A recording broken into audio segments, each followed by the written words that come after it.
வணக்கம் நண்பர்களே. இன்றைக்கி நம்ம பார்க்க போகிற topic healthy food and unhealthy food. First ஹெல்த்தினா என்னென்னு பார்த்துடலாம். ஹெல்த்தினா என்னென்னு பார்ப்போம். அதேமாதிரி கோவிடுக்கு முன்னாடி ஹெல்த்தி எப்படி இருந்துச்சு, அதேமாதிரி கோவிடுக்கு அப்புறம் ஹெல்த் எப்படி இருக்குது அப்படின்றத ஒரு இதுவாக பார்க்கலாம். கோவிடுக்கு முன்னாடி 4.2 பில்லியன் பீப்புள்ஸில் half ஆஃப் த பீப்புள்ஸ் ஹெல்த்தை பற்றி கேர் பண்ணாமல் இருந்திருக்காங்க. அதுலேயும் 70-80% ஹெல்த்தை பற்றி கேரே பண்ணுறதில்ல. அதே கோவிடுக்கு அப்புறம் 60-80% ஆஃப் பீப்புள்ஸ் அவங்களோட ஹெல்த்தில் கேர் எடுத்து அதை பார்த்துக்கிறதுக்கு ஆசைப்படுறாங்க.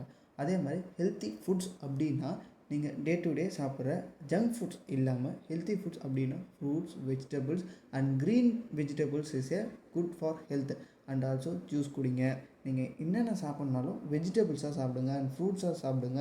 ஹெல்த்தி ஃபுட்ஸாக நீங்கள் சாப்பிட்டீங்க அப்படின்னா உங்களோட லைஃப்க்கு நல்லாயிருக்கும். இதே அன்ஹெல்தி அப்படின்னா அன்ஹெல்தி ஃபுட்டை மட்டும் ரெப்ளிகேட் ஆகாது. ப்ளஸ் அது ஒரு ஆட்டிடியூட், உன்னோட பர்சனாலிட்டியில் ரிலேட் ஆகும், உன் ரிலேஷன்ஷிப்பில், உன்னோட ஸ்ட்ரெஸ் மேனேஜ்மெண்ட்டில் அண்ட் உன்னோட ஆங்கரை நீ கோவப்படுற அப்படின்னா அந்த இடத்துலையும் ப்ராப்ளம் வரும். இது எல்லாமே அன்ஹெல்தி ஃபுட்ஸ் அப்படின்னா ஜங்க் ஃபுட்ஸ். இப்போ நீ ஒரு ஹெல்த்தி ஃபுட்ஸை சாப்பிட்றதுக்கும் அன்ஹெல்தி ஃபுட் சாப்பிட்றதுக்கும் என்ன டிஃப்ரெண்ட் அப்படின்னா, ஒரு ஹெல்தி ஃபுட் சாப்பிட்ற அப்படின்னா உன்னால் ஃபுல் டே எனர்ஜெட்டிக்காக இருக்க முடியும். இதே போல் அன்ஹெல்தி ஃபுட்டை நீ சாப்பிட்ற அப்படின்னா உன்னால் எனர்ஜெட்டிக்காக ஃபீல் பண்ண முடியாது, உன்னால் எனர்ஜெட்டிக்காக எந்த ஒர்க்கும் பண்ண முடியாது. ஆக்சுவலாக இப்போ ஒர்க்கை நம்ம பண்ணுறதுக்கு தேவையானது எனர்ஜி தான். அந்த எனர்ஜி ப்ரொடியூஸ் பண்ணுற இடத்துலையே நம்மளுக்கு ப்ராப்ளம் அப்படின்னா எப்படி? ஸோ எல்லோரும் ஹெல்தி ஃபுட்ஸை சாப்பிடுங்க, அன்ஹெல்தி ஃபுட்ஸை அவாய்ட் பண்ணுங்கள். அதே மாதிரி அன்ஹெல்தி ஃபுட்ஸை ஈஸியாக யாராலையும் அவாய்டும் பண்ண முடியாது. ஏன்னா அது இப்போ இருக்கிற டெக்னாலஜிக்கும் இப்போ இருக்கிற ஜென்ரேஷனுக்கும் இன்வால்வ் ஆகி நம்மளுக்குள்ளே எல்லாமே இருக்க ஆரம்பிச்சிருச்சு. ஸோ அதை அவாய்ட் பண்ணி வாழறது ரொம்ப கஷ்டம்.